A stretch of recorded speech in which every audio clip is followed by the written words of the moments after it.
Welcome back. Welcome back. Looking mighty proud of yourself there, George. Now, you may notice a couple things. One, I'm now using this shield. Off screen, I went ahead and did a little bit of power leveling. Crunched a bunch of souls, and now I can use this shield, so I'm going to. I also made sure that I had enough vitality to work with, so that I could actually, you know, carry it and not be too weighed down. And you also notice that I'm back here, and there's this guy. Real quick, I will say about this guy, you can get that halberd, you can get that shield, and you can get his armor. However, I'm not going to be doing that. I've never been able to do that, and I'm not going to bother trying, because doing it is a gigantic pain in the dick. But anyways, I mentioned before that I can't join his club just yet. I need one of these. Wait, hang on. Wrong one. One of these. A token of fidelity. A token recognizing that the owner has traveled worlds to help others. When in other worlds, it can also be used to restore the master of the world's HP. But this is only a secondary effect of the item. Simply carrying these tokens shows the depth of the holder's fidelity. Okay? So you can use, when you're getting summoned to other people's games as helpful little white phantoms, you can keep those on hand, and you'll use those to heal the host player. That's a whole other thing, but because you'll notice before I've summoned NPCs, those are my phantoms. Similarly, as a player, I can be a phantom for other player characters. But anyways, let's go ahead and get on with it. Transient being, you have obtained proof you are worthy of joining our order. You may call yourself one of us, and are free to plant your roots in this garden of the gods. Be proud. I, Targray, do proclaim from this day you are a Knight of the Blue. Rejoice and bask in your new honor. Alright. So I'm going to go ahead and join these guys just so I have that in my belt. Oh, goodness. This is an interesting covenant. I really like the concept of this covenant, but I think the execution of it was really poor. You are no longer a mere vagabond. You are now a guardian, a Knight of the Blue. Proud Knight, take this. Guardian seal. Wear this ring and shine light upon stone. Then you will hear the voices of the Blue Apostles. Listen for their cries of help and repel the malicious invaders. This is the proud work of the Knights of the Blue, the way they elevate themselves to a higher plane. I'll provide what you need. You may visit me at any time. Proud Knight, you may come to me, Targray, for help. Okay. So I'll go ahead and grab this gesture. Do you sell anything interesting? Morningstar, halberd. He sells a pretty interesting miracle called Heavenly Thunder. It's basically an area of effect attack. And it's lightning random directions. Scholars bicker over whether this or the original lightning, whether this is the original lightning spear or a derivative. One can never gain full control of the power of the gods, but with little favor from Lady Luck, this spell will destroy your foe. By which it means, when you cast the spell, it literally just casts random lightning bolts on the ground around you. It's honestly not that useful of a spell, if you ask me. I've tried it before on my faith builds. I never really got much use out of it. We Knights of the Blue must rely upon one another to achieve our greater goal. Present your token of fidelity to test your strength against other knights. Okay. So, what are you talking about? Actually, Do your work, and I will lend you strength. I'm gonna go ahead and show this real quick. I'm not really gonna use it, but what he's talking about is present your token of fidelity to test your strength. Now, before I talked about if you join his club, you can essentially pray to these statues here. Each of these statues is a different, well, server, essentially. And it says right here, join sparring match, but you have to offer up a token of fidelity. That, to me, is kind of like reason number one why the execution of the concept of this covenant kind of falls a little flat. Because, number one, you have to go help other players in their worlds to collect human effigy, no, not human effigies, tokens of fidelity, in order to go duel other members of this covenant. It's a whole lot of extra work just to go fight some other dudes, just to try and rank up a little bit. Because the way ranking up in this covenant works, you gotta go fight other players and beat them, either in the sparring matches down there, which you, like I said, have to do a lot of extra work just to get your hands on anyways. But you know, you do all that extra work, and if you lose, then, well, that's a lot of resources and time wasted for nothing. So it would have been nicer to just be able to go in and duel. And the reason I said, you know, I really like his armor, actually. It's very cool looking. I especially love that shield.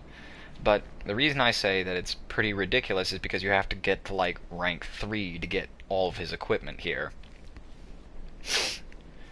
And to do that, I'd have to look it up. I don't remember the exact numbers, but you have to get pretty high rank in the Covenant. You have to beat a lot of dudes. The other way to do that is to go, like, do the main objective of this Covenant, which is to, well, I'll just go ahead and kind of. And also, well, what's the guy's name? Salden? Yeah, Salden. Salden, way back in Majula, who gave us this blue ring for the Apostle of Blue Covenant. Ring of the Way of the Blue Covenant. The Way of Blue is not a devoted religion. It is a humble prayer that it is a humble prayer that spread naturally. I'm not sure that's grammatically correct. Shouldn't it be a humble prayer that spreads naturally amongst the... I guess prayer can be plural, but then it wouldn't be a humble prayer. Okay, well, whatever. Amongst those seeking help, and the Apostles of the Blue are invaded by dark spirits, they can receive assistance from the Masters of the World. And this is kind of the crux of where the Blue Sentinels kind of fall apart for me.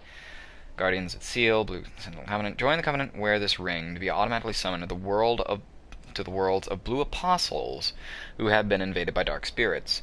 The ring is engraved with the crest of the Way of Blue, symbolizing the dignified oath to protect each world's master from dark spirits. So basically the way that this works is, you've seen before where a red phantom will invade my world and come after me, right? Well, okay. So the way it works is, I put this ring on, and if somebody gets invaded, I can go into their world and help them fight the Red Phantom. I can't fight any of their monsters, and I cannot fight the boss for them, but I can help them banish invaders. And that is pretty much it. Now that sounds like a really cool concept, and I like it. I like it a lot. I was really excited for this Covenant when they announced it. Here's the kicker. This only works for people who stay in the Way of Blue Covenant, which is the Covenant I started off with, which has no other benefits whatsoever. And because it has no other benefits whatsoever, people don't stay in that Covenant. And because people don't stay in that Covenant, this entire Covenant has nothing to do. Which means it's basically useless. Joining this Covenant is basically useless. I only joined it so I could talk to Targray here. And, like I said, I really like the concept, just really poor execution. In my mind, you should be able to go out and help anybody who's invaded by red phantoms. But, well, you know, here we are. Proud Knight, you may come to me, Targray, for help.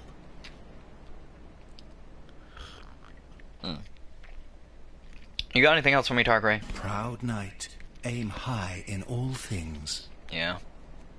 We knights must protect the apostles of blue. So there it is again. Never forget this fact, and by your honor, never eschew your training. So again, he pretty much laid it on the line there. We're only protecting the apostles of the blue. Like I said, it just... because there's no real tangible benefits to being in that covenant, nobody's in it. It just... what a poor execution on a good concept. There are others in this forsaken place who have only a lust for blood. Okay. They conspire to ambush blue apostles on the road. Knight of the Blue, protect our apostles from these bloodthirsty brigands. Take pride in your duty as a blue knight. Work hard and pursue a higher plane.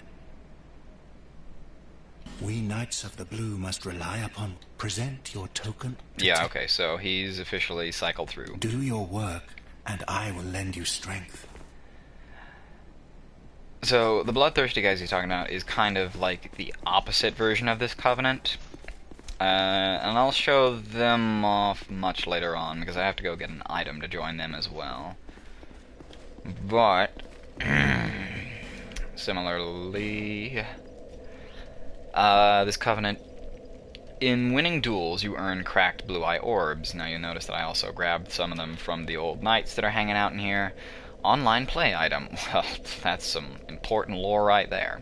Invade the world guilty can only be used by members of the Blue Sentinel Covenant. Punish the guilty, strengthen bonds of the Covenant.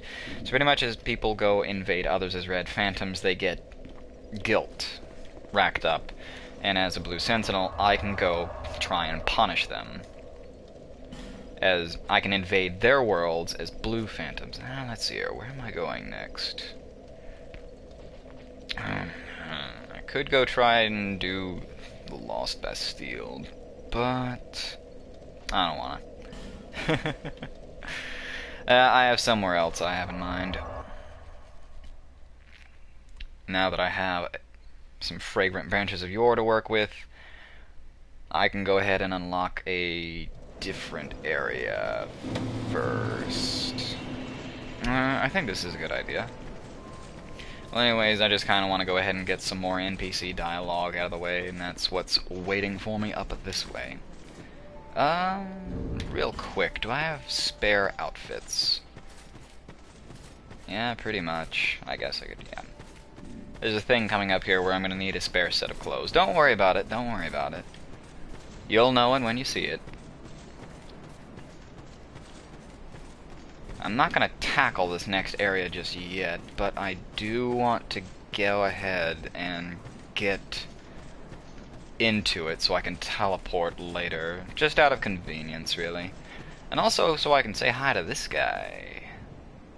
Hey, buddy.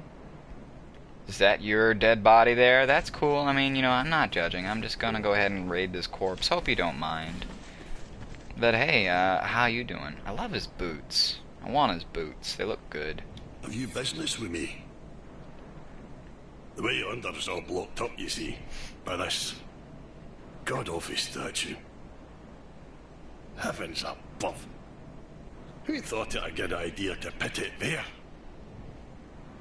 Oh, I'm in quite the pickle now. You got anything else to say there, buddy? See that statue? Gives me the willies. You stare at it for long enough, it starts to look alive. It just doesn't seem quite right. There are no craftsmen round these parts. Hey, you don't think a real live person was turned to stone, do you? See that statue? Okay, yep, so you're done. You don't think a real life person turned to stone, do you? Well, as it turns out, I have an item description that says that exact kind of thing is not only possible, but I have the cure for it, so here we go. Oh, get ready for some goofy looking enemy designs.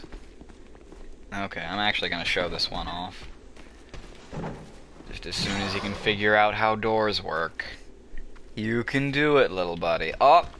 He went around it. Now, I know what they were going for with these guys. Like, they're supposed to look really feral and, like, all-consuming, so their guts are all bloated, right? Okay, well, this is one of those weird things where they tried to make it look realistic. So their guts are just full of, like, the food they've been chomping down on. And they're so just big and full that they're sagging. But the problem with that, as you can probably tell by looking at him, it kind of looks like a giant bloated nutsack. Like, I mean, I don't want to be dirty, I don't want to be that guy, but that's what it really looks like. I'm sorry, it does. It's hanging too low on his groin. It looks like a big, bloated abdomen. And it doesn't really work that well. Oh, damn, another longsword. Golly, how many of those do I have now? Fucking hell. Oh, you drop something too. Life gem? Sure, I'll take it. Nope, let's get rid of that. I'm not using it right now, so I'm gonna take it off. Alright. Examine this statue. Use a fragrant branch of yore. Hell yeah, we're gonna use a fragrant branch of yore. Now remember, in the item description for the fragrant branch of yore, it said elongated sniffing of the fragrant branch of yore can cause nausea and coughing. Now keep that in mind.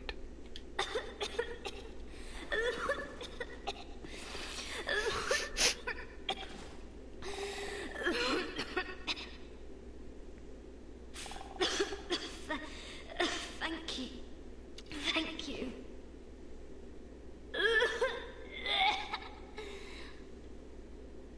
I've been petrified. Hard to speak.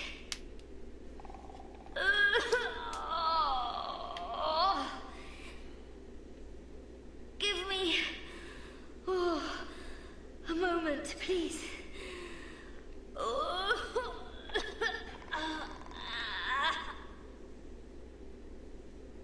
Okay, so remember, prolonged exposure to the fragrant branch is what caused that, not petrification. Anyways, this NPC is unique in that she has a marking on her forehead of a sideways eye.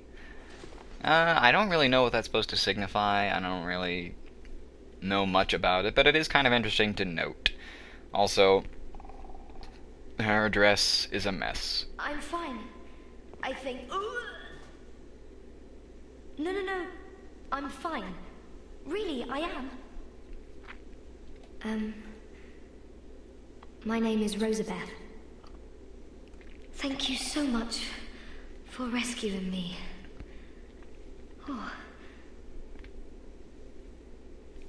Oh.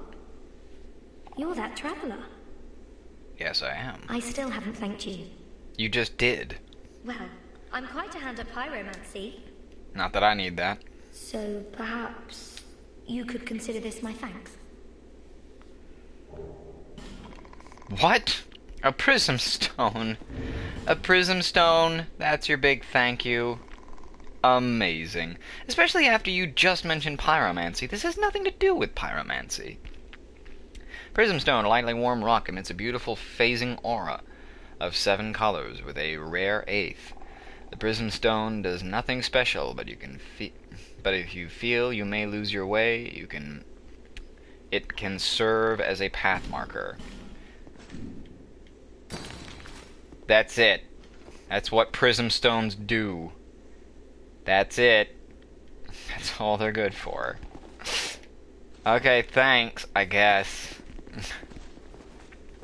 Does that actually emit light?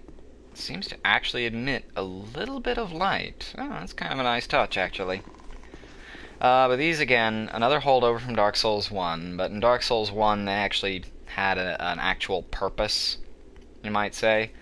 Although there is one area coming up ahead in this pathway that is fairly useful for these kind of things. Or, well, they might be. And turned to stone, I think. I owe you my life. If you had not come... Oh, I feel shameful wearing these rags. I hate to burden you further, as you've already saved my life. But just look at me. My clothes are in tatters. Do you have any clothing that you could spare? I'll take anything, whatever you don't need. I'm not particular when it comes to apparel. Anything at all will do. Just put it on the ground, and I'll change into it later. So this is kind of an interesting little moment. Let's see here. I can go ahead and give her an outfit if I so choose. And, you know what, I'm feeling generous. I don't need this infantry armor anyways. Let's see here. Yeah. Let's see. Infantry. And just for fun. No, I'm not going to give her the infantry helm, though, because that's a unique helmet. You can only get one in a playthrough, so I'm not going to give her that. I can buy more infantry armor if I really want it, so let's not bother with that. Do you have anything else to say, Rosabeth? Of Melfia? That's interesting. I have my very own teacher. Ooh. His name is Carillion of the Fold. What? Famed sorcerer in Melfia, our hometown. I was fascinated by sorcery. And so, well, he's so unique, you see. When he set out for Drang Lake, I couldn't let him go alone. But we were separated. Quite early on, I'm afraid. Okay, so this is drawing more parallels to Dark Souls 1. In Dark Souls 1, there's a very similar plot line between two sorcerer characters. Griggs of Vinheim goes into Lordran looking after his teacher, Big Hat Logan. You can find both of them. Very similar thing. They got separated, blah, blah, blah. Very close parallel being drawn here. And making a connection between these two kind of makes it make more sense that Carillion can also upgrade pyromancy gloves. But she sells some pyromancers herself. Is there any lore to be gained here? Not really. Just, here's how to use it, player. Pretty much. Creates a fireball. Wow, that's really fascinating.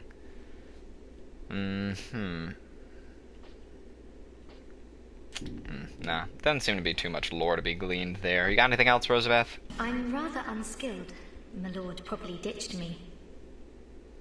But, oddly, I'm a fast learner when it comes to pyromancy. What we're fascinated by, and we're skilled at, are not always the same thing. Oh, why can't I just focus on what I truly enjoy? Oh dear, I shouldn't be so choosy. It's hardly my place. There's a big-ass truck roaming around outside, which is weird because it's like 12:30 at night. I have my very own... Okay, well, your dialogue is all spent. Thank you. After I change into this, I'm heading for Majula. I'm not sure where I might find the Lord. Well, perhaps Majula is my best chance. Well, you know what? You might be right there, friend. You might just be right. Well, anyways, let's move on and finally play the fucking game, shall we? Oh, it'll be fine if she's right there. Uh-oh.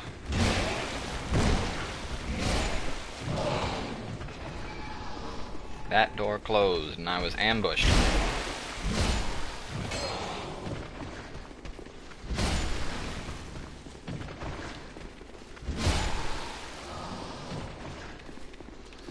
And here, I don't know if I talked about these monsters in particular, but they do petrification damage. That's more than likely what caused her to get petrified. Alright, now get out of here. Go on, get. Alright, bye. I'll never see her again. I wonder if there's any unique dialogue where she talks about finding my lord. It's really weird that she calls him that. Anyways, even though there is that parallel to that Dark Souls 1 arc between those two characters, I gotta say, that particular thing is... well, it's much more interesting, to be honest with you. Alright, come here, you. This little run, this little trek, not gonna be too long. Alright, come here, you. There's just a couple items in here I want to get. Excuse you. I expect you to die. Where, oh where? Oh, you know what? I may as well talk about this. This is really mysterious piece of geometry. It's just a random spike clipping through this brick wall. And it doesn't really look... the way the texture is, it doesn't really look like it's properly embedded into the wall. It's just a random-ass spike sticking through the brick. Oh, okay, well, you know, if you're gonna be immature like that, man, come on. Oh, goodness.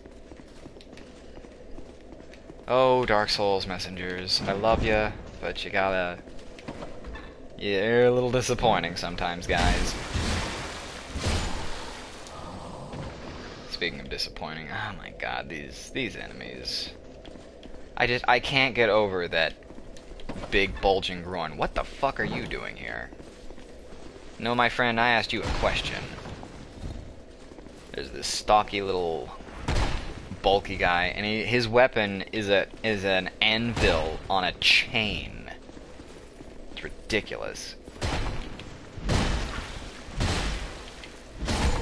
Well, he ain't shit, so whatever.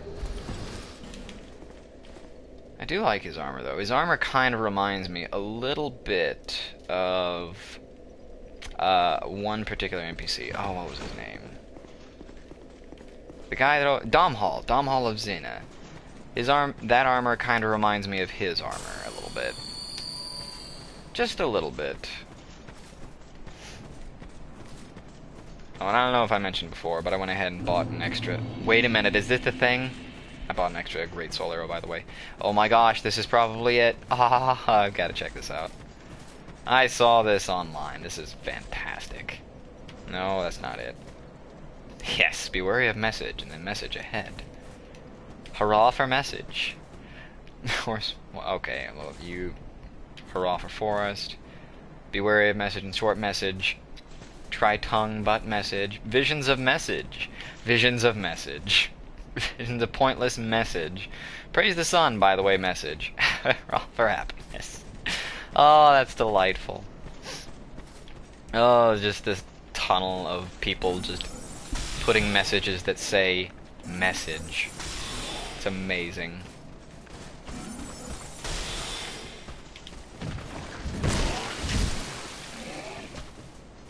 Alright, come on. I'm gonna use my sorcery to just try and get through here as quick as possible. Mainly I just want to get to this bonfire and go collect some of the items around it. Although I could totally go see one of my favorite characters from here. That wouldn't be too hard. This rock thrower does a weirdly high amount of damage.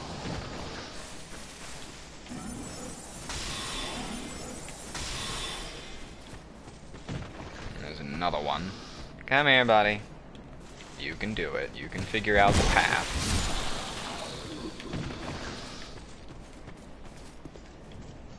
I don't know. It does kind of irritate me how efficient this weapon is. Because, like, it's probably the best mace in the entire game, and I got it, like, 3 hours in. Whereas, like... Oh, okay, there's a lot of you here, aren't there?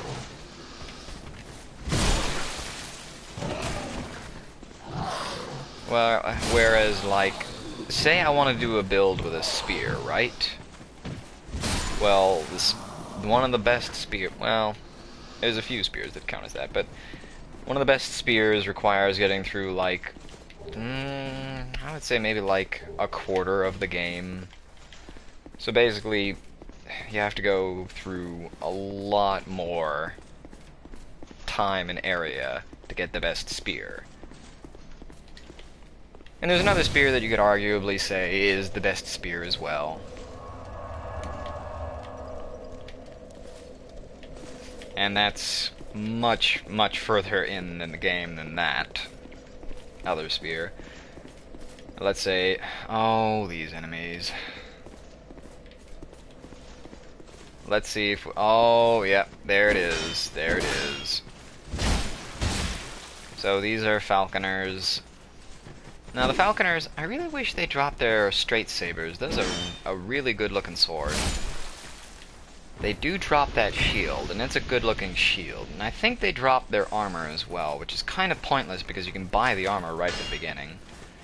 Okay, now that's just ridiculous that he can fire 2 arrows, but you know, whatever. Oh wow, he's got a curved saber. Wow, that's interesting.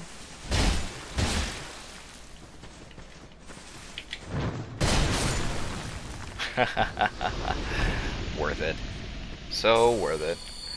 Anyways, I'm not sure if you noticed, but the one with a straight saber, his walking animation was goofy as shit. It was really, really disappointing. Yep, there it is, there it is. Oh, FromSoft. Why do you disappoint me? Look at that. I mean, seriously. I'm gonna back up so he'll... Yeah, look, his feet are slipping all over the place. That's so... that's so bad. And it's not like this is some complicated animation that doesn't look realistic. We're talking about walking here. Video games 101. If you don't have the walking down, then don't put the fucking enemy in, for goodness sake. I don't know how to make it more clear-cut than that. It is kind of weird that some of them have curved sabers and some of them have straight sabers. I'll bet you have a curved saber, don't you? You do! So it seems like the curved saber ones can pull out bows, but the straight saber ones maybe can't? I honestly don't know. I honestly do not know. Some useful items here. I noticed this version of the game... Oh, wait, where is it? Here we go. This version of the game gives you a lot more twinkling titanite. Which, by the way, these are your upgrade materials. You got regular titanite for regular... It goes... With regular items, the upgrade path goes regular titanite, large titanite, then titanite chunks. Then you have unique weapons, which are upgraded with twinkling titanite. Then you have boss weapons, which are upgraded with petrified dragon bone. And then you have various stones, which will upgrade your weapons into various other paths. Now real quick, check this guy out. Okay, cool, thanks. No, I'm just kidding. So you'll notice that he kind of looks like... That looks like a ghost from another world. So another player is wandering around in that area, right? No, wrong. You're wrong, and here's why. It's a fucking enemy. Fuck. Oh shit. Oh shit. Oh god.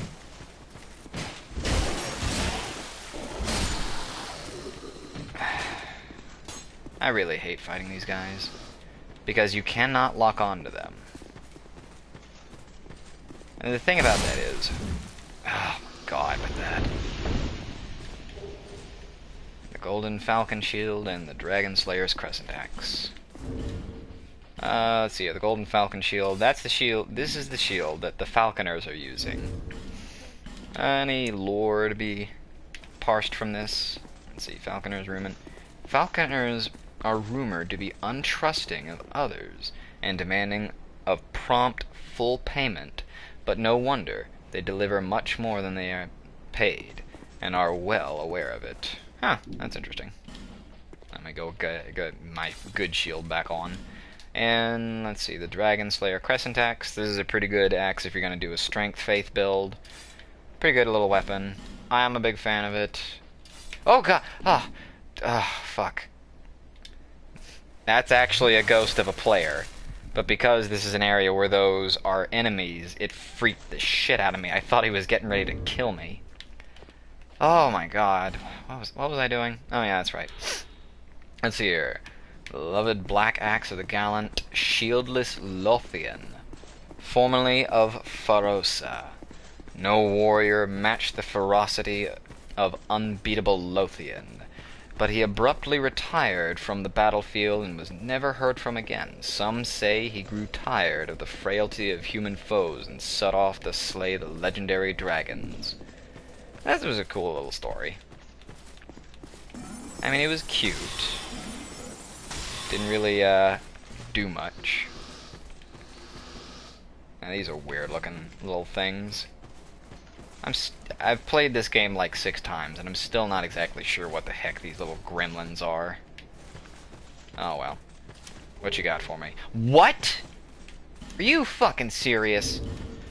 Oh, this is gonna be good. Where is it? Where is it? Where is it? The Black Knight Ultra Great Sword! The Black Knight Ultra Great Sword! Oh my god, this is fucking ridiculous. Holy shit, I need a faith of 13 just to be able to use it. Well, I'm never using this fucking thing then. Oh, this is ridiculous. Again, another holder from Dark Souls 1, the Black Knight Ultra Great Sword. Although it wasn't called the Black Knight Ultra Great Sword, it was just the Black Knight Great Sword.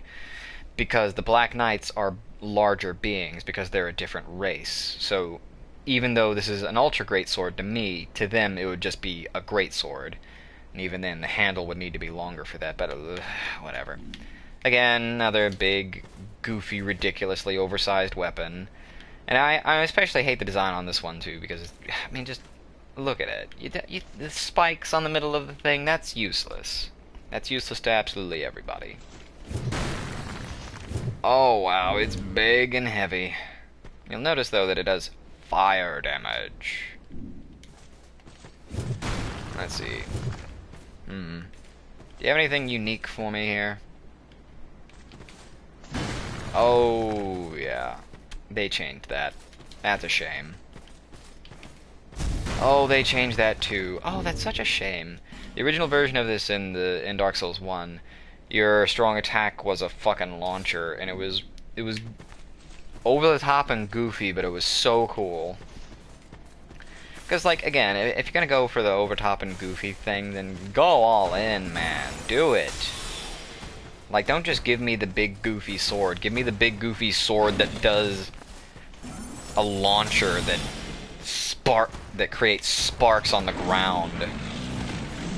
Anyways, here's another one of these ogres. Didn't like that I was getting in his swamp, so he's here to do something about it.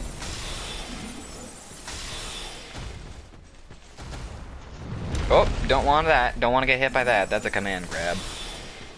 He does an animation where he chews on your head a little bit. And puts you... He chews on your head until he gets bored, essentially. And then he just throws you on the ground. It's very rude.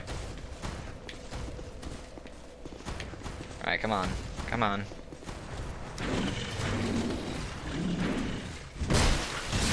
Wow, you've got a lot of health. Oh god. Ah, the guardian of this one particular item that I'm going to get. Okay, phew, alright. That's taken care of. And now I never have to deal with him again.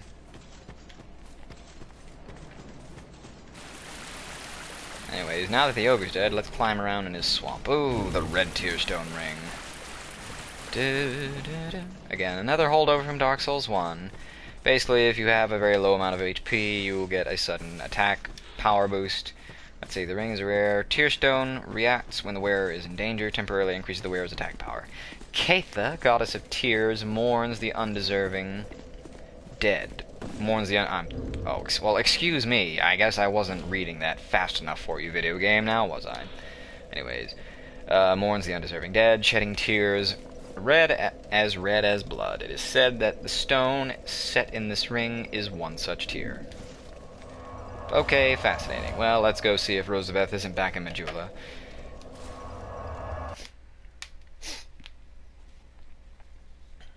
And as well, I do have an Estus Flask shard, so I could definitely use another Estus Flask. Is that a shard you've Yes, it to see, is. however? Oh, well, thank you. Thank you so much, Shanalot. Since you're a useful character, I obviously like you. What the heck? Where's Rosabeth? She's supposed to be over there. Gosh darn it. Ah, brother. Oh, you know what else? I also needed to go talk to, what's his name? Benart. Benart. I actually do like Benart. He's a pretty cool little guy. Really not much to his character besides... I mean, he's just kind of a very basic character. But more to the point, I never did address that, but he has a big blue glowing sword. And he's still hanging out here. What a loser. Is Rosabeth still in there? No, she's not. Well, why wasn't she back in Majula? This is gonna annoy me. What? Clearing the way was you doing, was it? Yes. Didn't think you had it in you, pal. Oh, well, gee, thanks. No. That's not like it sounds, no. It was a pleasant surprise, that's all. Name's Benhart. Thanks to you, I can resume my journey. If we share the same path, I'm sure that we are going to meet again. I'll repay my debt to you in battle. I swear it, by my sword. The road ahead's going to be long, but I'm here to help.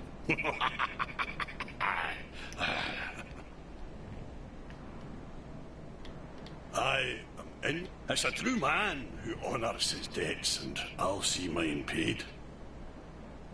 I swear it by my ancient sword. Now that line in particular, by my ancient sword. Yeah, okay, so you're done. And let's see, Rosabeth's not in there. But anyways, my ancient sword, this glowing blue sword. Now this is kind of a thing. FromSoft does this a lot. I'll talk about this while I cart myself back on over to Majula and hope that Rosabeth is there. But anyways, FromSoft has this thing where they like to include... Oh wow, that was some weird lighting, Z texture fighting, or whatever it is. I don't know, the lighting kind of freaked out. Anyways, FromSoft does this thing where they like to... Oh wow, I never got this item, holy shit. Anyways, FromSoft does this thing... Oh wow, it's another divine blessing. FromSoft does this thing where they always like to include certain items and things. Really? She's not back? What the fuck? Anyways, and one such thing is they always put in a great sword known as the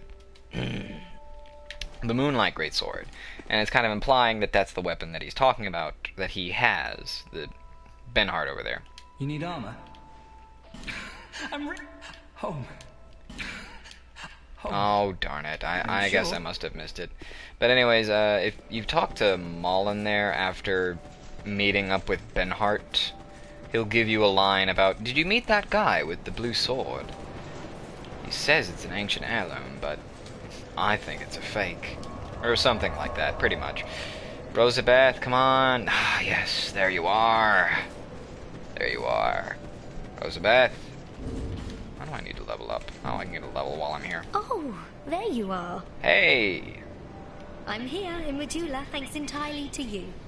And you're not wearing a ragged You old even were dress. kind enough to clothe me. Yeah. Thank you so very much. The only thing I can offer is pyromancy. But if that might help you, come to me. Let's see here. Do you sell anything new? So she also sells rings that give you various increases to elemental defenses. Pretty useful overall. Let's see. And consumables that do the same thing, as well as the upgrade material for the pyromancy glove. But she only sells 3 of it, so, you know, there's that. You got anything else to say? I finally tracked down my teacher. Yeah. But I've decided to keep at it alone. What? I need to see what I can achieve by myself. Okay. Master Carillion and I are from Malphia to the south, a land lush with sorcery and pyromancy. Master Carillion polished his art at one of our renowned magic academies. But he argued that the academies were terrible places to learn magic. This quite angered Master Glocken, my previous teacher.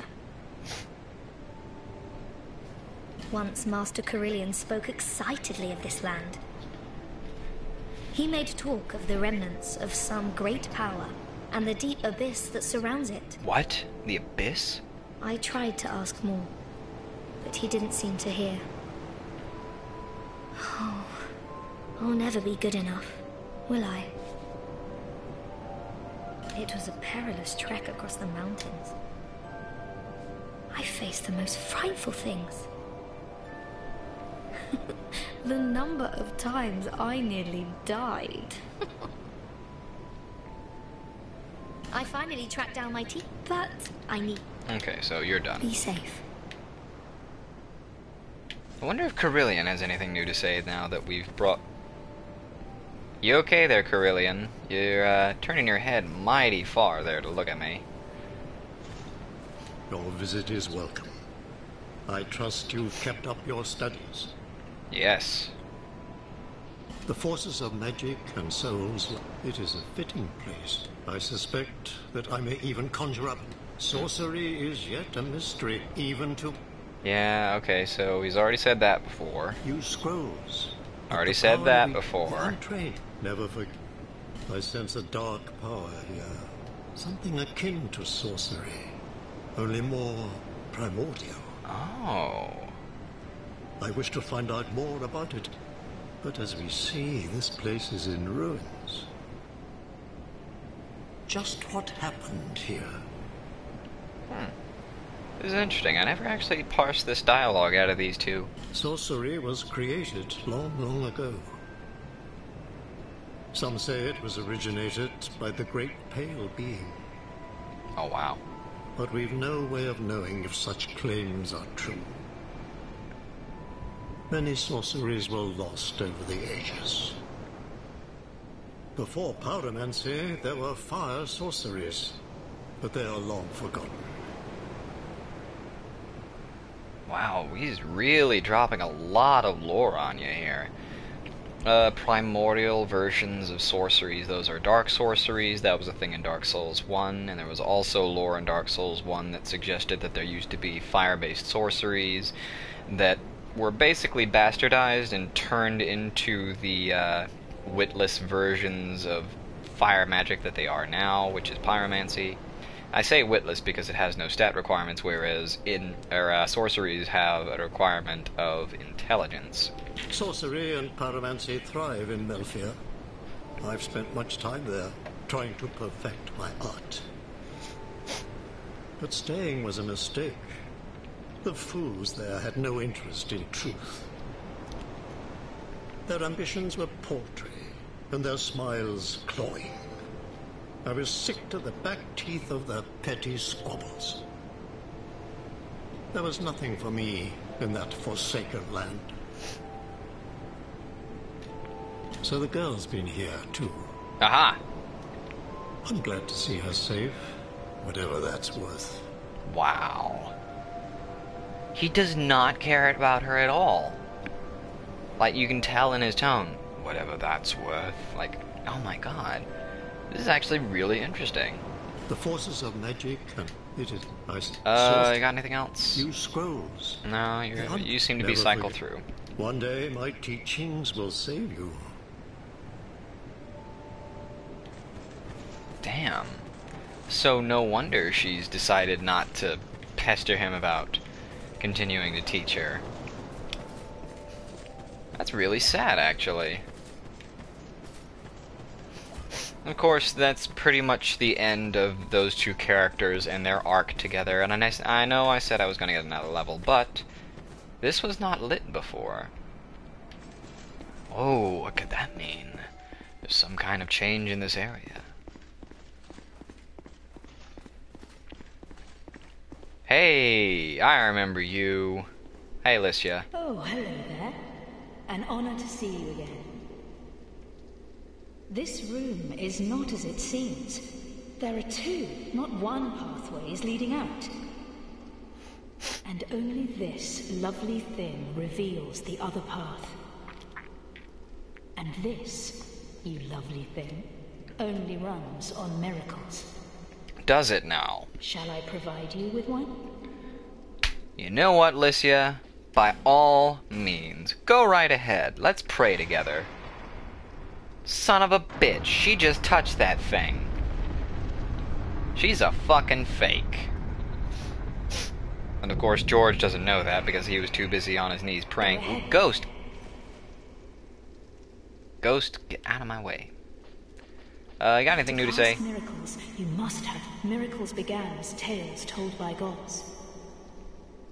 We preserve their will with law, pray to their greatness, and are blessed in return. You must nourish your faith. Okay.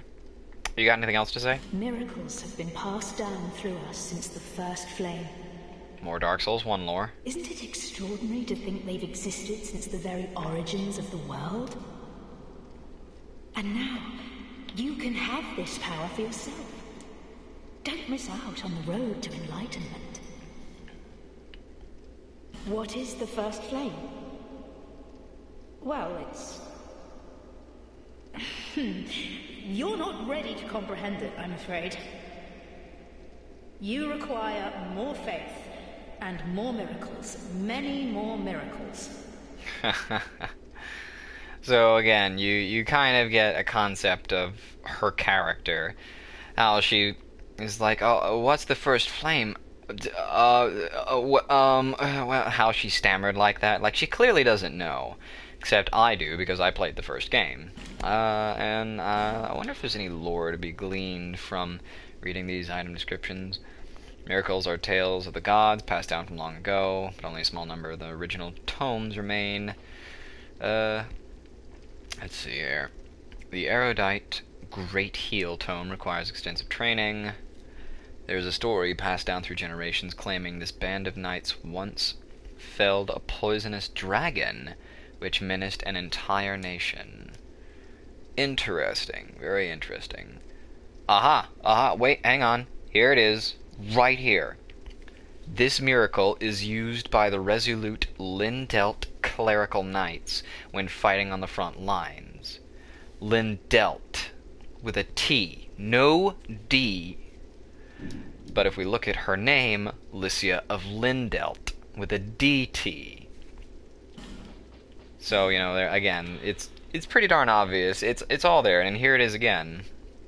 Cleric Forsal of Lindelt, with a T, not a DT, was a master of miracles who fought battles across the lands. His allies called him the Holy Knight, but his enemies feared him for his demonic power.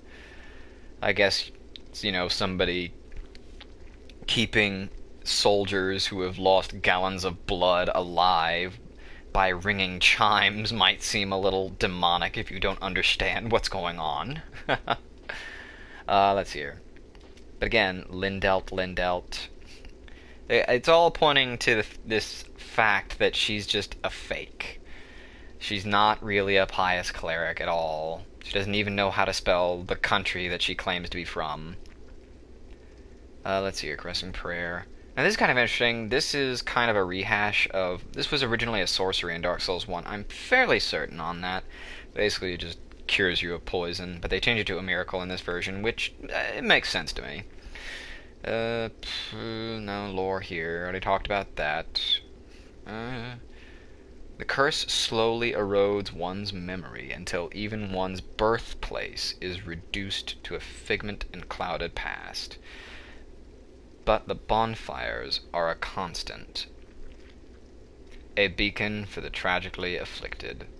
So again, there's some lore right there about what exactly the curse of the undead really is. Again, it's something... In this version of the game, in this version of the narrative, it is basically like a magical version of Alzheimer's, pretty much. Countless worlds. Countless worlds loosely overlap, and at the seams of contact, kindred souls who have lost their way call out to one another with fleeting messages of hope. Okay. You got anything else to say? To cast miracles, you must have strong faith in the gods. Miracles began as Okay, May well. the power of miracles be with you. Okay, thanks, bye. So she's a fake-ass bitch, and I'm gonna kill her at some point, I guarantee you. Except it's gonna be rough, because she's a motherfucker. She is tough. Are there a lot of one of these things? Oh, wow, there's a lot of ratings on that message. Anyway, let's avoid this cavern. And speaking of caverns, there was kind of a thing that he was talking about. Again, he was talking about the dark...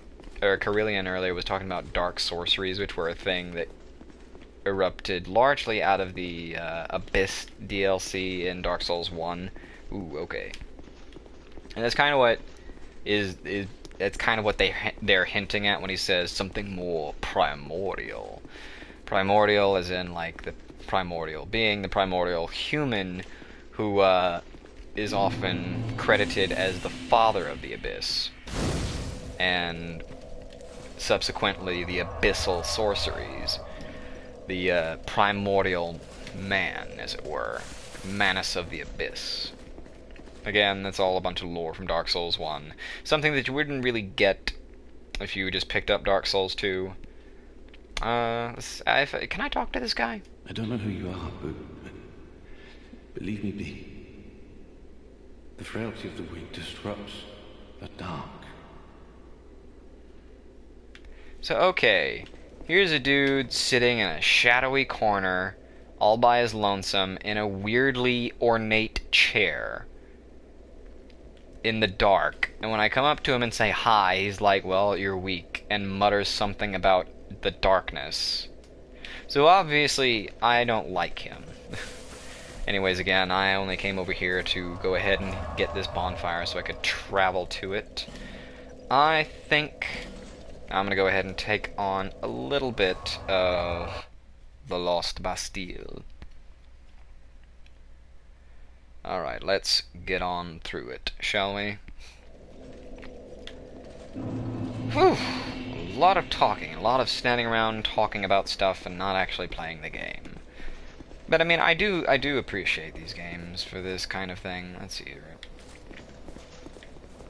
You know what I never did? I wonder if they fixed that. You know what, you're gonna hate me for this, but I need to go see something real quick. Because ideally, the way it works, or the way it is, you should be able to see the boat that took you here somewhere down there, almost. I looked this up online forever ago. Oh, this is going to be super entertaining.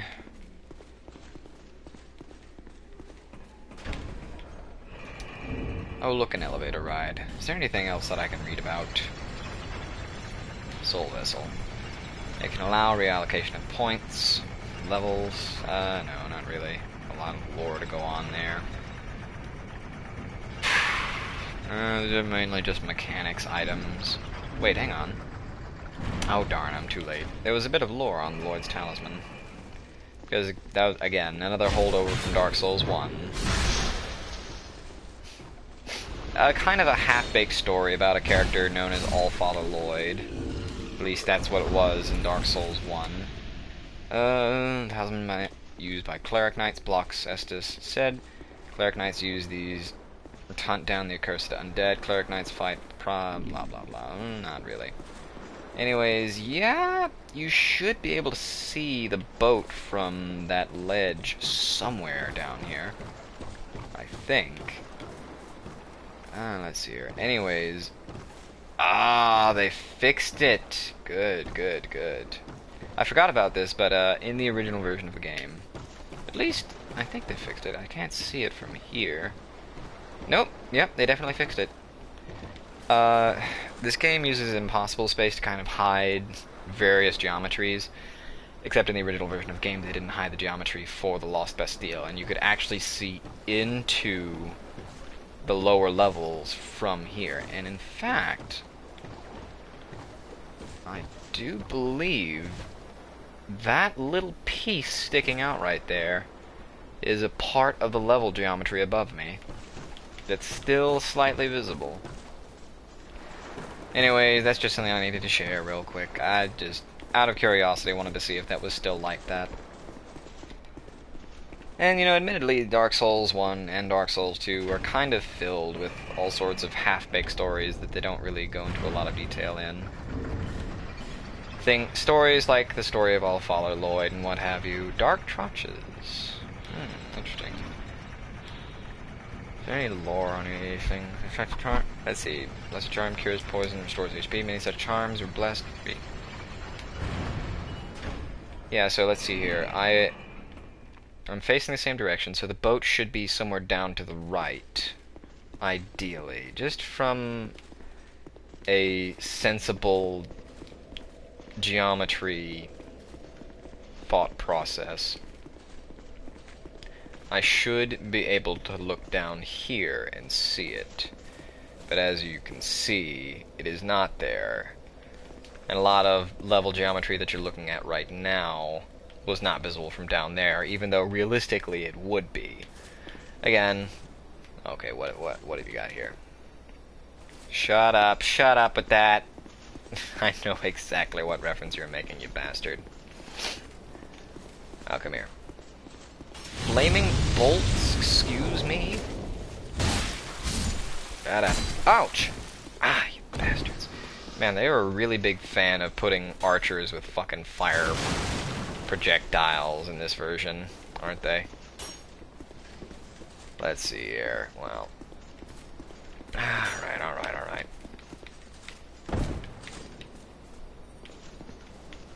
There's a little secret for you. Soul of a brave warrior and a human effigy. And like I said, there are a lot of little half-baked stories in Dark Souls, both in Dark Souls 1 and Dark Souls 2. I'm trying to be fair here. Like I said, the story of Allfather Lloyd is kind of half-baked in Dark Souls 1. I think they mention him like twice or something like that in the entirety of the game.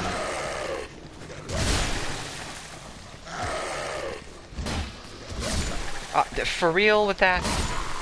Come on. Oh, goodness. See your soul of a nameless soldier.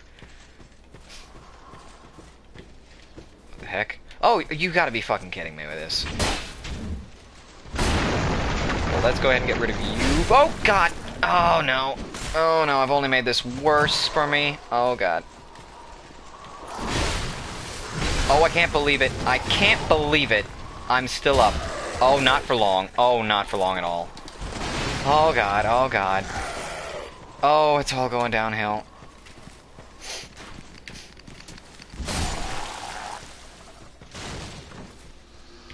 Wait, is he going away? He is. What the hell? Why? He got stuck on geometry and fucked off. Oh, that's just sad.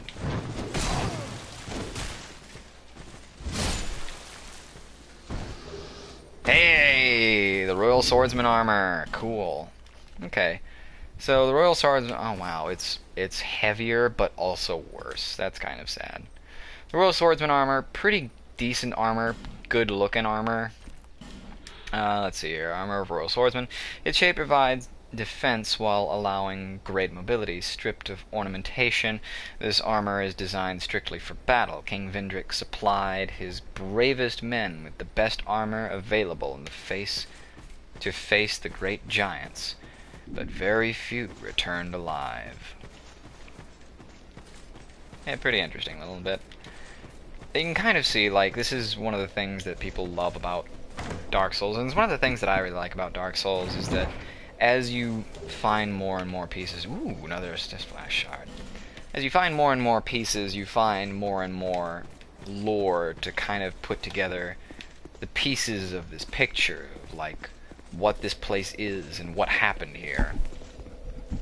I'm just going to go ahead and open this up out of convenience sake.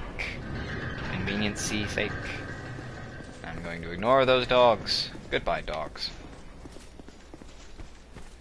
And I'll never have to deal with them again. Oh, I should go ahead and deal with this. Okay. Oh, well, that's useless. Alright, let's see here. There's somebody behind. Yep, there is. Get up. Oh, no! Oh, God! Ah, I hate these guys. Come here, you. That was very rude what you've just done. Let's see here. Do I have any flame butter? Oh, I only have the one. I don't want to waste it.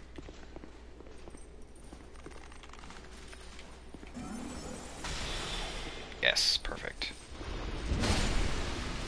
Phew, okay. Hey, an extra. Fucking sweet.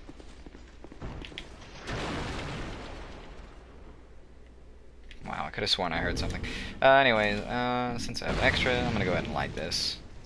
Just so we have some light to work with in this room. Antiquated key, that's what it was for.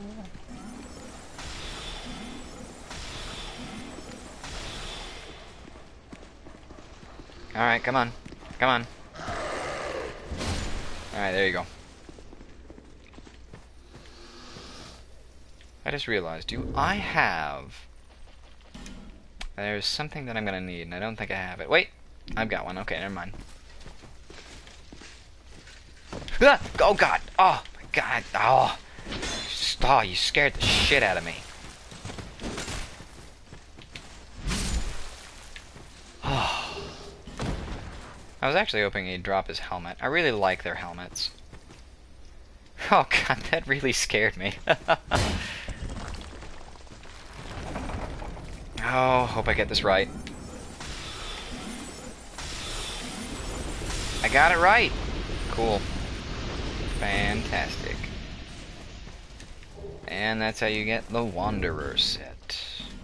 Let's see, is there any lore to glean from the Wanderer set? It's a pretty good looking little set. Let's see, coat. Oh, well, thanks for the lore drop there, buddy. The boots. The Wanderer boots do look pretty good. I'm tempted to wear them just out of style's sake. They go pretty well as, like, armor. Proper looking armor, anyways. With the, with the knee pads and the toe guards. I'll wear them. It's a little bit lighter, so it's not gonna hurt me to wear them. Okay, and you, come here. What are you doing, buddy? Come on. Who the shit? Where? I know I heard a crossbow. Who's got a... I heard it again. Oh, shit, you're not done? You are now, buddy. There you are. Oh my god. Oh my god. Wow. How did I miss you? Amazing. I can't believe that this has happened. I can't believe I forgot about you.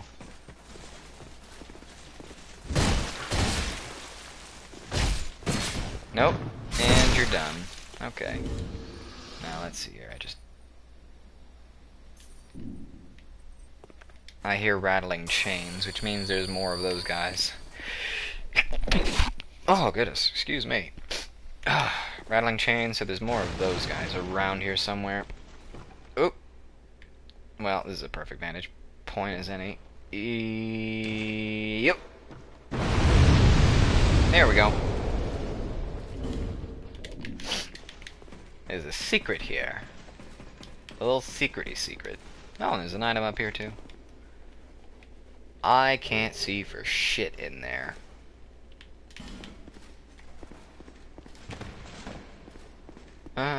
Let's see here. The Archdrake robes and the Archdrake shield. Now this is a robe that's available for one of the starting classes, specifically the cleric. Pretty okay armor. It's actually like weirdly like it's like sort of mid-tier armor. Like it's pretty good. It'll last you for most of the game, really. Robes of the Archdrake of Lindelt. There's Lindelt written again without a D. So more proof that Lycia is a big fat liar. Little have known about the Archdrake sect and its ancient rituals, and those who dare indulge their curiosity have been known to simply vanish. The Archdrake sect are keepers of Lindelt's histories, including the only record of its foundation, a tome they have good reason to keep hidden away. Huh, that's interesting. I mean, they're supposed to be clerics, they're supposed to be good guys, obviously. 6 Lindell protected. Okay, the dragon was engraved for ritual purposes. The dragon on this shield in particular. For ritual purposes, but the shield itself is highly functional. Okay, so it's just...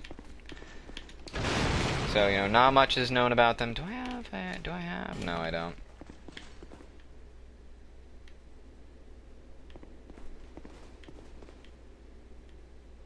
I can see you up there. You think you're fucking sneaky, but I see you. Oh, you bastard. Oh my gosh, he's got a firebomb? Wow, these guys are crafty. But not crafty enough.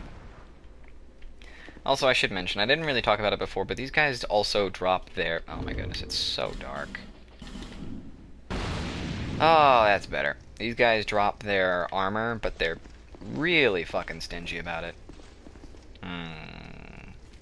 What do you have to say about this message? Quite something raw for victory. Interesting. Interesting.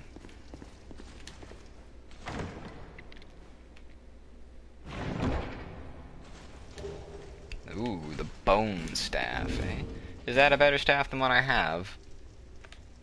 Well, it might be, but my, I don't have the int for it. So that might be a good little thing to go ahead and get next. Actually, no, it's not a better staff than what I have.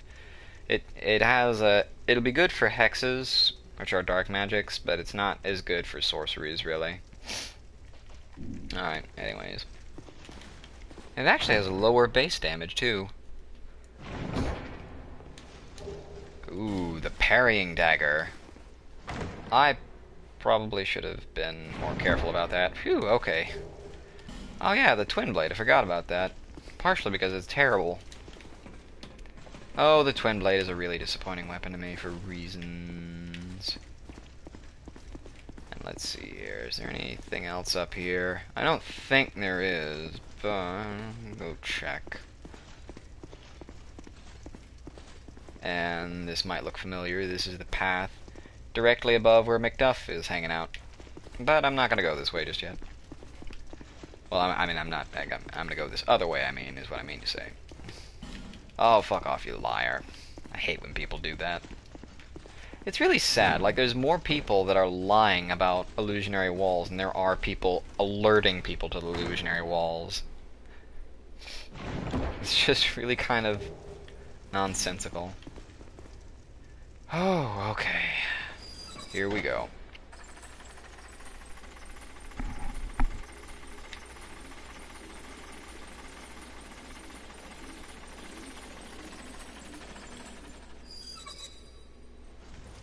Hey there, buddy. How you holding up? Not great, it looks. Well, you don't need that. I'm gonna use it. Hope you don't mind.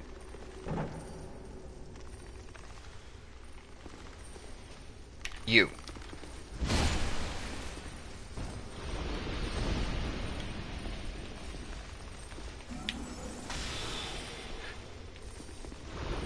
Oh, okay.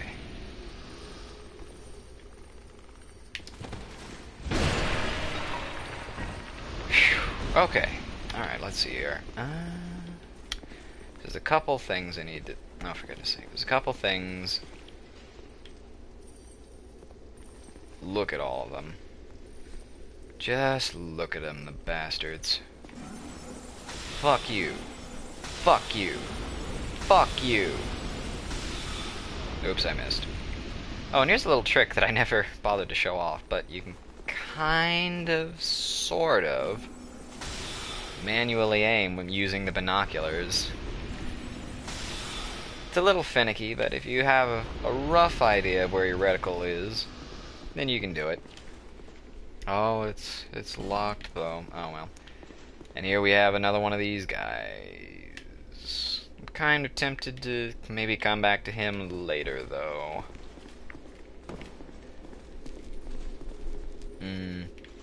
I don't really want to take on the boss here just yet.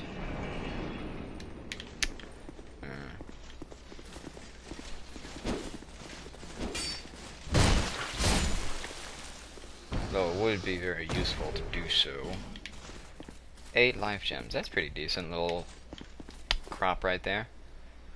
Alright, I'll tell you what. I'm gonna go ahead. I don't know, should I save it? Because I only have the one fragrant branch. Wondering if I shouldn't save it. Although, I remember Melentia does sell one. So I might be able to go get one from her. Oh, this bridge was originally pretty ridiculous. There was originally 3 of those guys up there instead of the 1.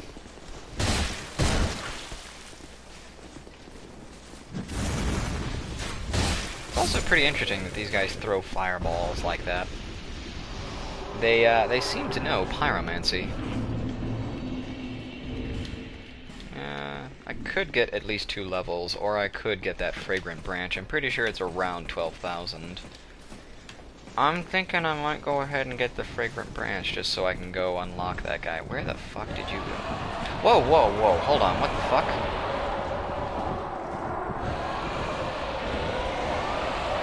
Ah! Hey, I was distracted, buddy. Didn't you see that? Aren't you worried that there are fucking gargoyles flying around your place here?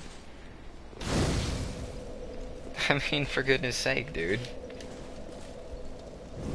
I'm just gonna go ahead and light this because of frickin' OCD. I mean, it's right there. I may as well. Yeah. Okay. So I think I'm gonna go ahead and... Okay. I know... I'm thinking about how I'm gonna progress in my mind. And I think I know what I'm gonna do. Oh, shoot. Well... Yeah, okay.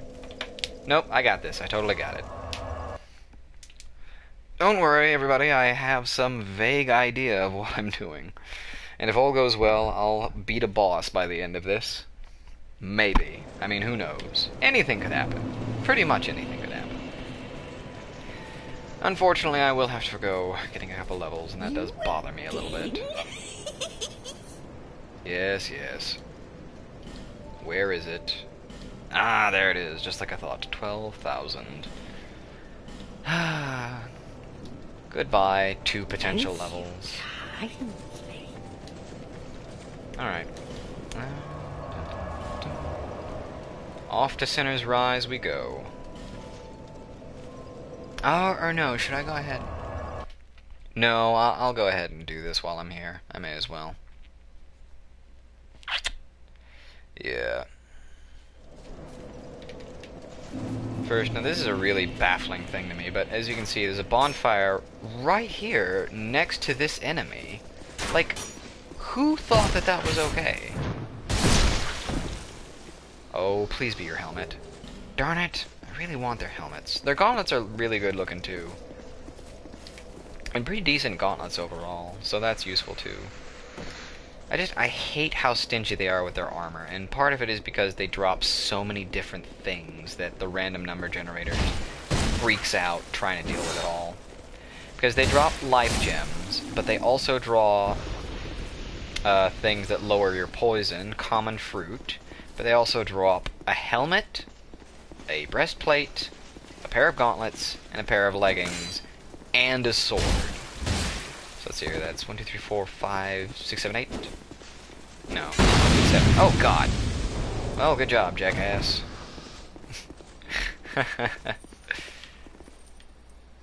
And... fuck you. Where's the other one? Where's the other one? Where's the other one? Oh, God. Oh, God. Oh, God. Oh, dear. Oh, dear. Aw, fuck off. Come on. Oh, no. Oh, wow, thank goodness. Oh, wow, did I not use that Estus flash shard? Gosh darn it, I was right there, too. Ah, ha, ha, perfect. Perfect. Yeah. Doggone it.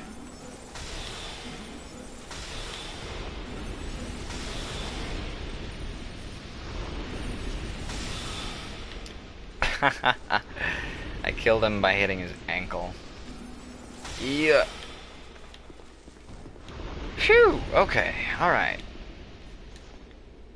Alright, so now that I have a couple of these, I don't feel so bad about wasting this one.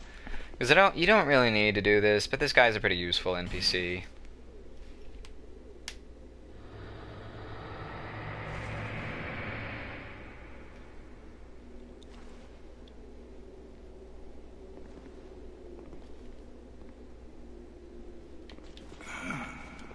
Still a bit stiff, I'm afraid. I must thank you, young traveler. I am Strayed, a wandering sorcerer of sorts.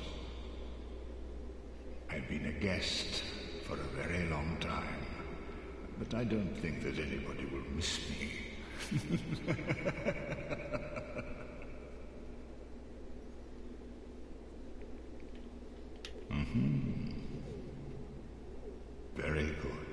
Very good indeed. Cursed one, weak you may be, but I, Strayed, will teach you my spells. Alright, let's see here. We've got a gesture, mock. How interesting. Also, he does this little number. Do. Basically what it is you bring him boss souls and he can give you items and weapons in return. Oh, wow. And that's kind of what I was doing with the few boss souls that I've bothered keeping up till now. Let's see here, which one of these would be... Let's see here. So they also list off the boss souls that are necessary. I think I might hold off on that for the time being. He also is a merchant. He sells stuff. Homing soul arrow, strong magic shield, cast light. Ooh, I actually want that. I actually do want that. That's a pretty useful little spell. It means you can basically forego using a torch pretty much ever again. It's a nice little thing to have on hand for areas that actually are pretty dark. Ring of Intelligence increases your intelligence pretty obviously. Oh, it has a similar description to the Faith Ring. The clerics of the great city of Volgan are perennially entrenched in pretty much the same exact description, except intelligence. Lingering Dragon Crest Ring basically just makes your sorceries last longer. And here we have this piece of shit. The Agape Ring absorbs souls in place of the wearer. The ring affixed with a ring affixed with an open vessel. The vessel insatiably absorbs souls in place of the wearer, who is left unaware even of their collection. All things are rooted in the souls, but what drives our thirst for them? Abstinence from this elixir may be the truest homage to an enduring self. Basically, this is for your challenge run, so you don't level up any, and you also don't. And since you don't collect any souls, your soul memory doesn't go up. Let's hope the magnificence of my spells does not deter you. Fascinating. Yeah, I'm not sure if I really talked about this a whole lot, but as you can see, there's my level, my souls that I'm carrying, the required souls I need to level up next, and then my soul memory, which is like 206,000 so far. Basically, that's how many souls that I've collected overall, and that's kind of a permanent thing. And it's a terrible, terrible mechanic. But I appreciate why it exists, and it exists for one very specific reason. Now, see, the thing is, in Dark Souls 1, player connectivity was based entirely on level. It was, are you a similar level to this character? To this other player's character? Well, you can connect to them. That's how it worked. But the problem with that is people would do low soul level runs specifically so they could go through the game and collect really high-end gear and then go back to the starting areas of the game and invade other players with their high-end gear and just pretty much destroy them. And that was actually a gigantic problem for the longest time in Dark Souls 1. And, I'm just going to go ahead and put this on the line. Like, if you're the kind of person that did that, then just basically fuck you. You're a dick. I'm sorry, but that's just the way it is. You're just a dick. And a lot of people, I know, they try to come up with this excuse, oh, well, I'm their tutorial. I'm here to show them how rough a world Dark Souls is, and they need to learn to get good at the game. Oh, fuck off. This isn't about being some kind of harsh teacher. This is about winning and stroking your ego. Basically, just, you're a dick, and you shouldn't do that because it's a dick move, and that's pretty much my bottom line on that. And anyways, so in an attempt to fix that problem, in Dark Souls 2, they created the soul memory mechanic. Now, again, I appreciate that their hearts were in the right place, but again, this is another one of the things where it's an okay idea, but the execution was bad, or at the very least, it didn't take certain things into account. Now, see, the thing about this is, basically all this does is add an extra layer of punishment to players fucking up. Because your soul memory goes up whether you spend those souls or if you lose them. So, let's say, for example, that...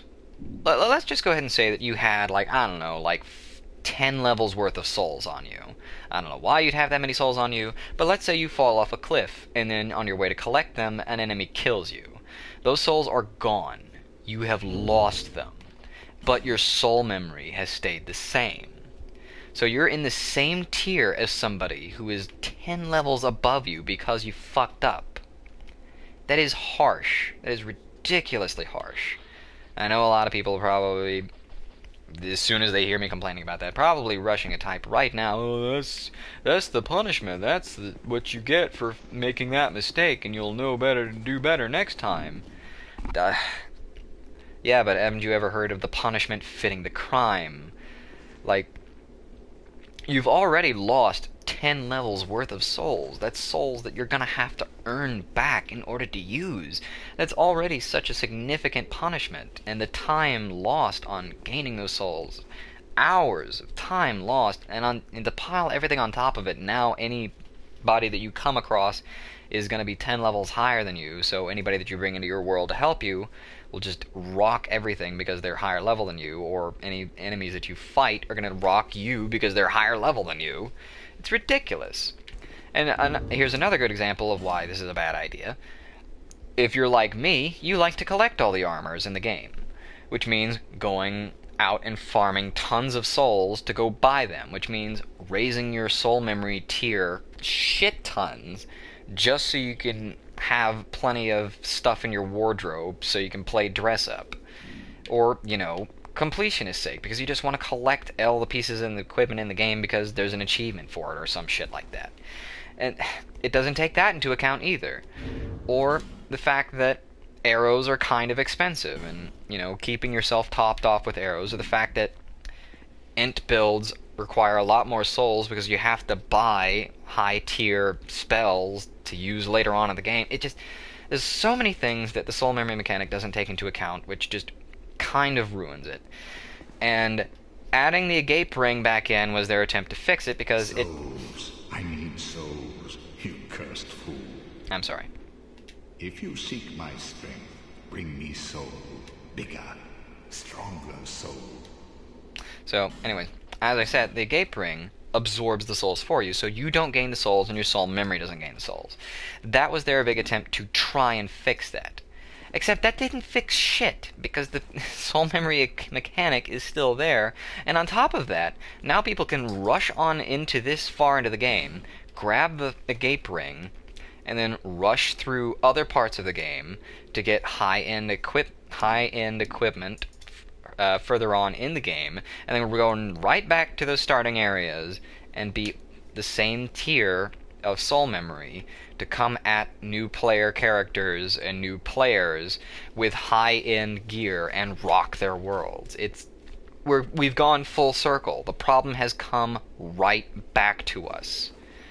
It's so ridiculous. It's so ridiculous.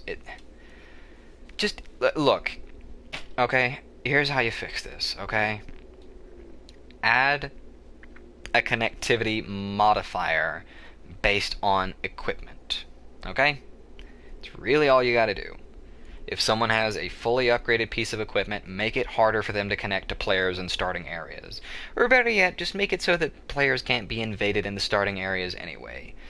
You know, to have a sort of grace period for them to get used to the game and its mechanics and stuff. Just any number of ways to fix it that would be better than soul memory and would be better than adding the problem right back into the game, for goodness sake. Oh, okay, alright. Alright, I'm done. Rant over. Oh, exhausting. These games exhaust me. Like, I love them, but some of this shit just irritates the shit out of me. Like, just, okay. Alright, I'm done, though. I'm done. Again, let me climb back down off my fucking soapbox here. Oh, how long was I sat petrified? Long enough for the old kingdom to have crumbled, I see. Why didn't anyone wake me sooner?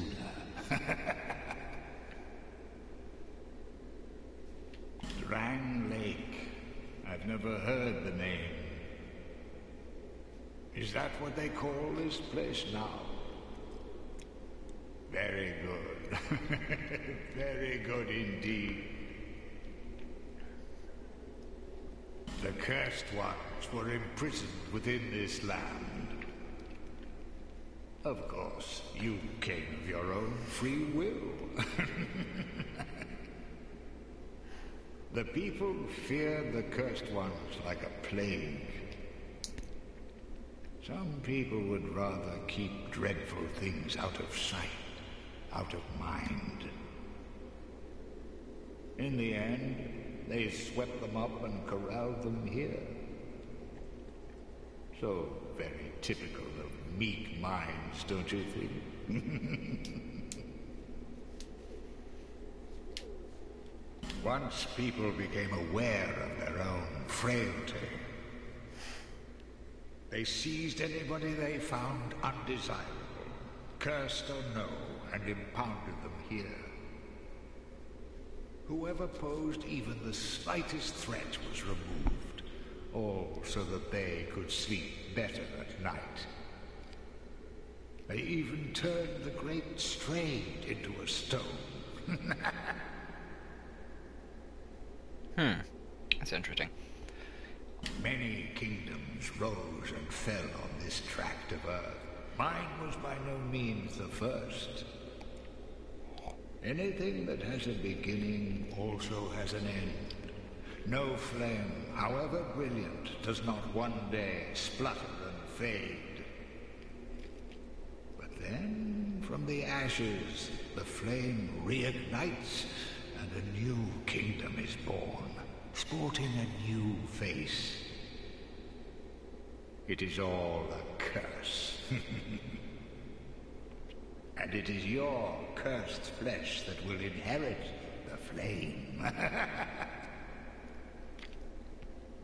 So, interesting choice of words there, but his line there in particular is kind of establishing an overarching theme in Dark Souls 2, a theme of life and everything being very cyclical, that time itself goes in circles, that, you know, kingdoms rise and fall all the time. It's a pretty interesting little theme, I guess I would say.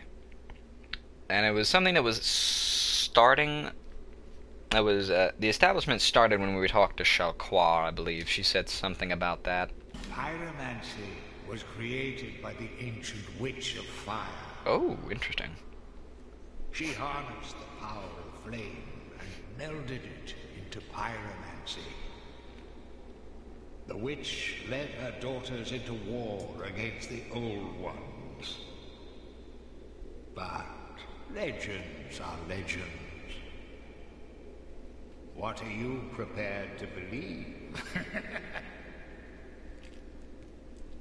Again, that's more Dark Souls 1 lore being brought back up again. And the old ones that he's talking about specifically are the ancient stone dragons. Oh, how long was I sat petrified? Long enough for the old... Why didn't anyone... Okay, yeah. So he's pretty much done. And let's see here. If I'm not mistaken, there's a way to get his... What is it?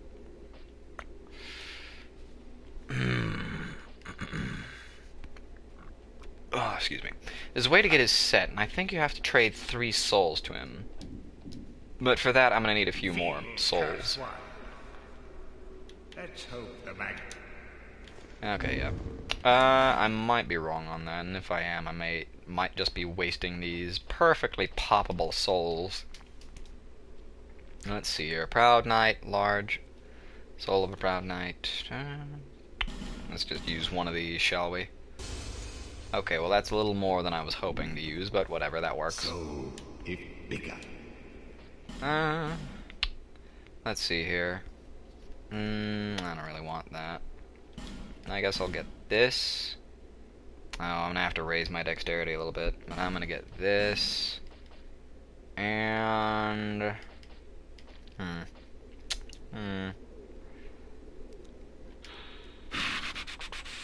I don't know what I want, really. This is a pretty useful little curved sword here.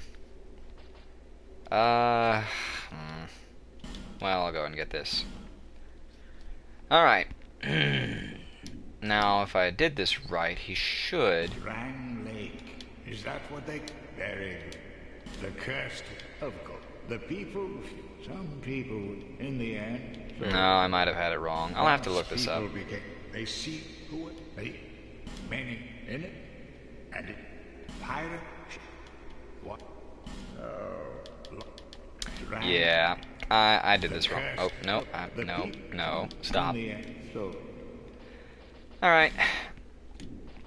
Feeble, do you really think you can manage the glories that are my cells?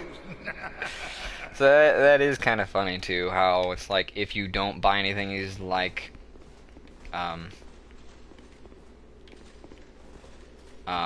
okay, phew. That was weird. It is kind of interesting that if you don't buy anything, he's like, feeble cursed one. And then if you do buy something that's like, feeble cursed one, you can't even handle these spells. Let's see here. I think I'll go ahead and buy the cast light spell. Just because. So, if bigger. Yes. Yeah, just because. I like the spell. It's pretty useful, fairly on. I might have to look it up. You know what? I think it might actually be 4. It might actually be 4 souls that you need to trade to him. I'll have to look that up later. But, like I said, I'm going to go take on a boss. Just so it doesn't... Just so there's some sense of fucking accomplishment here. Also, what a weird room. A major fucking merchant that you're gonna want to talk to, and the room is filled with enemies. Am I human? Yes, I'm in human mode. Okay, fantastic.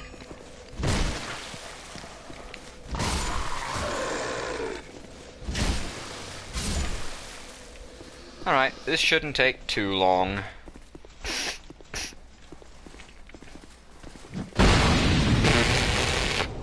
Good job, jackass.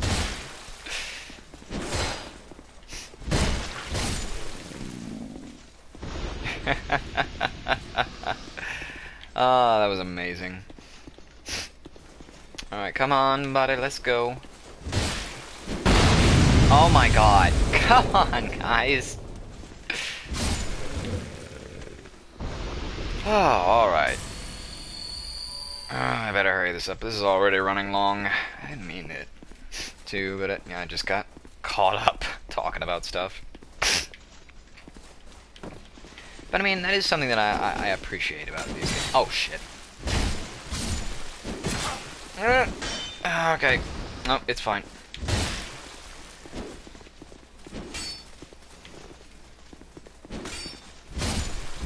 Okay, phew. Doggone it, again, another life gem. Oh, and again, I never did go get that extra Estus flask. Oh well.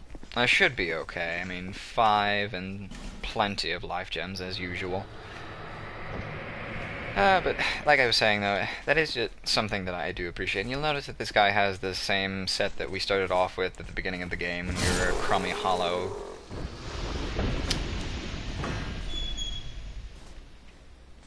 That cost me one of my only fragrant branches of yore, so I hope it was worth it. Those things are kind of hard to come by in the early game. By the end of the game, you have so many that you don't even know what to do with them.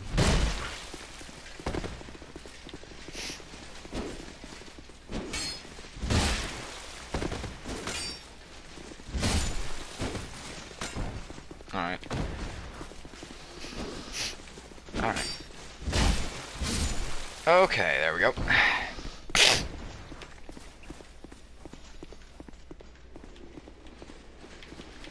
There's a lot of them. Wow, how did that not hit you? Oh. Nice. Oh, please be your helmet. Oh, come on. Really, guys? Oh, I see a summon sign.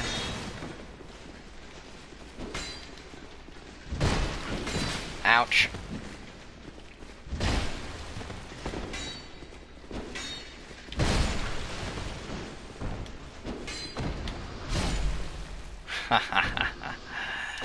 Alright. Where? Yes! Felicia the Brave! Oh, I love this NPC. Kind of a nothing NPC, to be honest with you, but one thing that I love is people have gone into the game's files and looked at NPC's various stats. Where do you think you're going, buddy? Get over here, you. Nope. Oh, for goodness sake. Uh-oh. Uh-oh. Oh, God. Oh, it's all coming apart. Felicia, help. Felicia, help. Where are you? Okay, well, you got that guy's aggro. There's one of those monsters in there. I just realized. Oh, God. Oh, God. Oh, no! Uh-oh. Get him, get him, get him. No. Whew. Oh, man, that was fucking scary. Oh, God. Good thing there's a human effigy. Oh, Alicia, get the fuck out of the way. Golly. That is the one thing about the NPCs in this game. They don't seem to get it. Like, I'm trying to move. Get out of my way. And like before with Glenn, they can really mess you up. Pilgrim. Felicia, I swear to God. Move! So annoying. I really wish the AI was a little better. I'm gonna top off just in case. Anyways, here we go. Let's hope for a sense of accomplishment, shall we? Oh, yeah.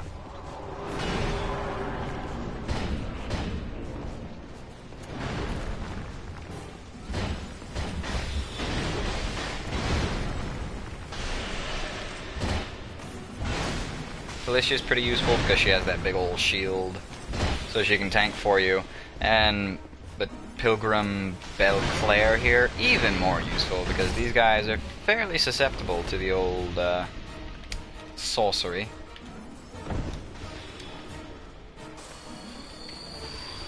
This soundtrack for this particular fight is okay. It doesn't really stand out very much. Whoa, whoa, whoa, look out for that. Now there's a way to get these guys' armor, which by the way, they all have names. Ruined Sentinels, Alicia, Riche, maybe? Rite, and Yahim. Not that it really matters, because they're all pretty much interchangeable anyways. Felicia, what are you doing? Why you got your shield off? Wait, what am I doing? I have sorceries. Oh, now, of course, as soon as I pull out the sorceries, that's when you want a piece, isn't it? Now, of course, this fight is pretty manageable when you have these NPCs in here to help you. But, you know, as it should be pretty obvious, but if you... Oh, for goodness sake. If you don't have them running around to help you, then, pretty gigantic pain in the dick. Oh, well, that's a pain in the dick as well. And really, like, even with their help, you still run into the occasional problem of... Well, the upside is you don't have a shield anymore. Rike, or whatever your name is. Like I was saying, though, even with NPC help, there's still kind of a pretty apparent problem of, like, you never know when you're circle strafing around these guys like this. You never know when one of the odd sentinels, excuse me, is just gonna randomly decide to aggro on you instead of the NPCs. Ah, there's only one left, so now we can get in there.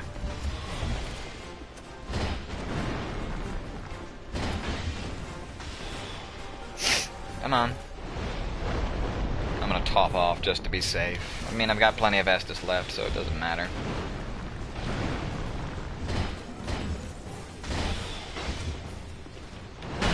Well, there we go. Alright. Perfect. Victory achieved. Thank you, Belclair. Thank you, Felicia. But I never did finish saying. But somebody did go into the game's files, and they found where various NPC stats. And Felicia the Brave, and this is amazing. Oh, by the way, there's a bunch of hidden doors in here.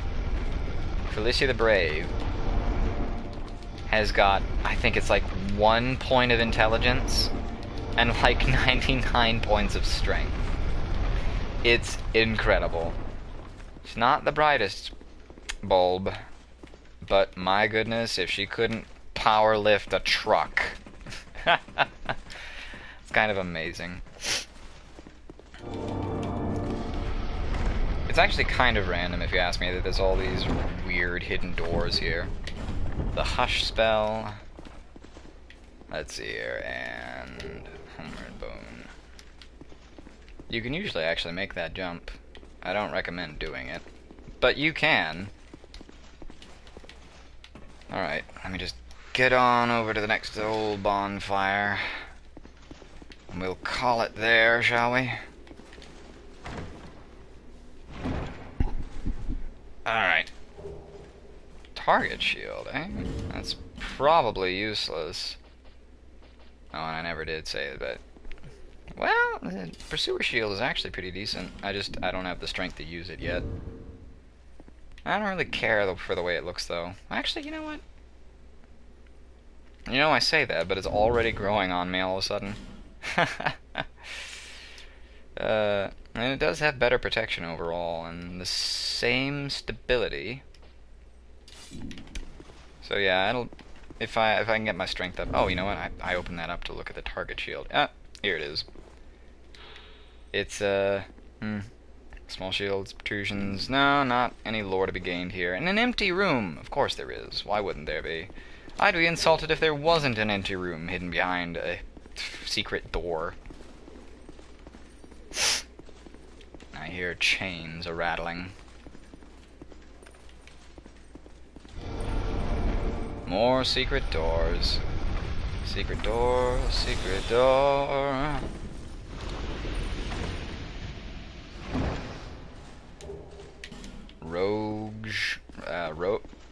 Rogewater.